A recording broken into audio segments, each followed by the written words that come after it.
Hello everyone, welcome to Studygram channel.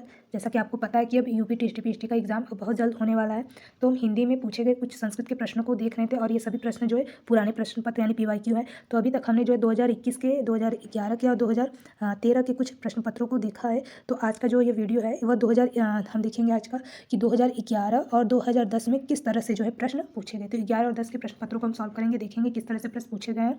Hindi विषय में संस्कृत के प्रश्न पूछे गए हैं, तो इसको हम देखने वाले हैं। तो आइए देखते हैं। सबसे पहले देखेंगे 2011 में किस तरह के प्रश्न पूछे गए। तो पूछा गया पहला प्रश्न कि रामायण में शब्द रूप में विभक्ति पूछा, कौन सी विभक्ति है। तो इसमें कौन सी विभक्ति होगी, प्रथमा, द्वितीय, तृतीय या पंचमी। तो इसका राइट आंसर देखते हैं कि तृतीय विभक्ति होगी। रामायण शब्द रूप है और इसका तृतीय विभक्ति है और तृतीय का एक वचन होगा। अगला प्रश्न देखते हैं, मालविकाग्निमित्र नाटक के लेखक का नाम बताना है। तो इस लेखक कौन है, मालविकाग्निमित्र नाटक है, इसके लेखक कौन है, तो कालिदास जी हैं। पहला ऑप्शन सही होगा। अगला प्रश्न देखते हैं कि इनमें कौन सी रचना कालिदास की नहीं है।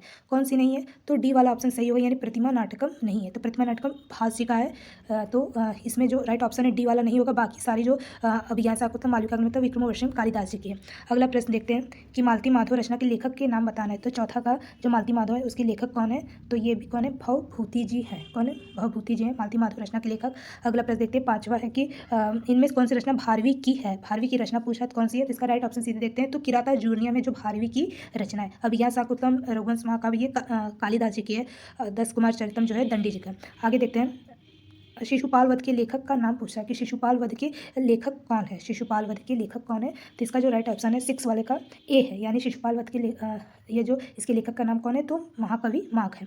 अगला प्रश्न देखते हैं कि इनमें से कौन सी रचना दंडी की है। सातवां प्रश्न है कि कौन सी रचना दंडी की है, तो कौन सी है, तो 10 कुमार चरितम जो है वो दंडी की रचना है, आचार्य दंडी की। पहला ऑप्शन सही होगा। अगला प्रश्न देखते हैं कि नैषध चरितम के लेखक का नाम क्या है, यानी इसके लेखक कौन है, तो श्री हर्ष है। कौन है, पहला ऑप्शन सही होगा, श्री हर्ष। आगे देखते हैं, विद्यालय का सही संधि विच्छेद, ये तो बहुत ईजी है, विद्या जमा आलय होगा। तो कौन सा आंसर सही होगा, 9वें का पहला वाला ही सही होगा, विद्या जमा आलय। कौन संधि होगी, दीर्घ स्वर संधि। अगला प्रश्न देखते हैं कि महोत्सव में कौन सी संधि है, दीर्घ, गुण, यण या वृद्धि। तो कौन संधि है, तो गुण संधि होगा, बी वाला इसका सही होगा, यानी महाजमा उत्सव। अगला प्रश्न देखते हैं, 10वां हो गया। 11वां प्रश्न देखते हैं कि सच्चित शब्द में पूछा कौन सी संधि होगी। सच्चित में कौन सी संधि होगी, तो इसका जो राइट ऑप्शन है 11वें का वो है डी, यानी सचित्व संधि होगा। व्यंजन संधि का ये सचित्व संधि होगा। अगला प्रश्न देखते हैं कि महात्मा शब्द में समास पूछा, कौन सा समास होगा महात्मा, तो कौन सा समास होगा, तो 12वें का इसमें सी होगा, यानी कि महान है जो आत्मा। तो इसका राइट ऑप्शन सी वाला, यानी कर्मधारय समास होगा। अगला प्रश्न देखते हैं कि प्रतिदिनम का समास विग्रह पूछ रहा है। प्रतिदिनम में कौन सा समास विग्रह है, तो 13वां का देखते हैं, 13 वाला का सही होगा बी, यानी दिनम दिनम प्रति। तो इसका बी वाला सही होगा और ये अव्ययी भाव समास होगा। अगला प्रश्न देखते हैं कि सरिते शब्द रूप में कौन सी विभक्ति है। 14 का डी पूछा है कि सरिते में कौन सी विभक्ति है, तो इसका 14 का डी होगा, यानी सरिते जो है वो चतुर्थी विभक्ति होगा, न कि तृतीया होगा। तो इसमें चौथा वाला सही होगा, चतुर्थी। अगला प्रश्न देखते हैं कि जगत शब्द का पूछ रहा है कि जगत शब्द रूप में कौन सी विभक्ति है। तो जगत रूप में कौन सी विभक्ति है, तो इसका राइट ऑप्शन पहला वाला होगा, एक वचन। जो इसका जगत शब्द रूप में कौन सी विभक्ति का है, तो ये एक वचन होगा। यहाँ पर वचन पूछना चाहिए था, न कि विभक्ति, तो इसलिए यहाँ पर एक वचन होगा। आगे देखते हैं कि तिष्ठति धातु रूप में कौन सा लकार है। तिष्ठ मतलब बैठने का जो होता है, तो बैठना आसन के लिए प्रयोग किया जाता है। तिष्ठ तरह रूप चलता है, तिष्ठति, तिष्ठन्ति। तो इसमें जो अस धातु के रूप की तरह चलता है, तो इसका पूछा है तिष्ठति धातु रूप में कौन सा लकार है, तो 16वें का ए होगा, लट लकार, यानी कि वर्तमान काल की तरह इसका रूप चलेगा। अगला प्रश्न देखते हैं कि अपिवत धातु रूप में कौन सा लकार है। तो शब्द रूप, धातु रूप से प्रश्न पूछे जाते हैं। तो इसमें देखेंगे 17 का जो राइट ऑप्शन है, अपिवत में कौन सा लकार पूछा है, तो इसमें लंग लकार होगा, यानी कि भूतकाल के बारे में बात किया जा रहा है। अगला प्रश्न देखते हैं कि पूछा है प्रभाज्य स्वस्ति शब्द में कौन सा कारक है। 18वें का प्रश्न पूछ रहा है प्रभाज्य स्वस्ति में कौन सा कारक है। तो संस्कृत में जानते हैं कि संस्कृत में कुल कारक 6 होते हैं और हिंदी में कुल कारक जो कि 8 होते हैं। तो 18 का सही आंसर होगा बी वाला, यानी ये संप्रदान कारक है, प्रभाज्य स्वस्ति, तो ये बी वाला संप्रदान कारक होगा। अगला प्रश्न देखते हैं कि संयुक्त प्रधान में कौन सा कारक होगा। संयुक्त प्रधान में कौन सा कारक होगा, तो 19 का यह सी कारक होगा, यानी करण कारक, यानी जो माध्यम साधन के लिए प्रयोग किया जाता है। संयुक्त प्रधान इसका सूत्र है करण कारक का, तो सब चीज़ों को ध्यान रखना होगा। आगे देखते हैं कि राम गृहम गच्छति शब्द का हिंदी अनुवाद करना है कि इसका हिंदी अनुवाद क्या होगा। रामघर जाता है, रामघर से आता है, रामघर पर आता है या रामघर से जाता है। तो इसका राइट ऑप्शन 20 का देखते हैं।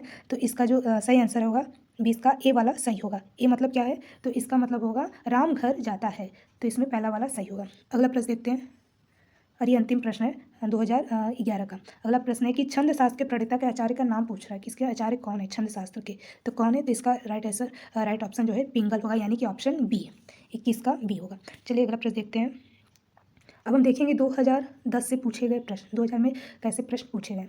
तो पहला प्रश्न पूछा है कि भवभूति का मूल नाम क्या है, यानी जो उनका प्रारंभिक नाम है वो क्या नाम है भवभूति का। तो इनका मूल नाम है श्रीकंठ। सी वाला ऑप्शन सही होगा। अगला प्रश्न देखते हैं कि भवभूति की रचना का क्या नाम है। दूसरे का भवभूति की रचना क्या नाम है, तो इसमें रचना कौन सी है, तो उत्तराम चरितम है जो भवभूति की रचना है। अगला प्रश्न देखते हैं कि प्रति जमा आरोपण में इसका जो है सही संधि क्या होगा। प्रति जमा आरोपण, तो तीसरा का जो राइट ऑप्शन है सी वाला होगा, यानी प्रत्यारोपण, और ये यण संधि होगा। अगला प्रश्न देखते हैं कि दंडी के काव्यशास्त्री ग्रंथ का क्या नाम है, प्रतिदर्श या फिर काव्य शास्त्र, काव्यदर्श, भाषादर्श। तो इसका जो चौथे का सही ऑप्शन होगा सी होगा, यानी दंडी के काव्यशास्त्र का नाम क्या है, तो काव्यादर्श है।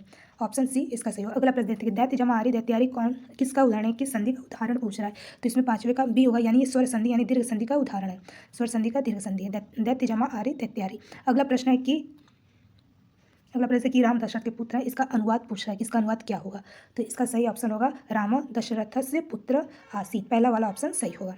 अगला प्रश्न देखते हैं कि ज्ञानी भी सार्धम कदापि न तुह्यते का अनुवाद पूछ रहा है, कि इसका अनुवाद हिंदी में क्या होगा। तो इसका सातवें का हम सीधे ऑप्शन देखते हैं कौन सा सही होगा। तो इसमें सी वाला सही होगा, यानी ज्ञानी के साथ कभी भी बैर नहीं करना चाहिए। ऑप्शन सी होगा, ज्ञानी भी सार्धम कदापि न तुह्यते, ज्ञानी के साथ कभी भी बैर नहीं करना चाहिए, इसका सही ऑप्शन होगा। अगला प्रश्न देखते हैं आठवां प्रश्न की निम्नलिखित में कंठ ध्वनियाँ कौन सी है। तो बहुत ईजी प्रश्न है, कंठ ध्वनियाँ पूछा कौन सी है। तो कंठ ध्वनियाँ केवल पहला वाला ही सही, यानी क और ख जो होता है कंठ ध्वनियाँ, तो और इसके जो सूत्र होते हैं अकु वर्षजनियां कंठम, तो यानी ह और क का जो वर्ग होता है वो सभी कंठ ध्वनियाँ से उच्चारित होते हैं। अगला प्रश्न देखते हैं,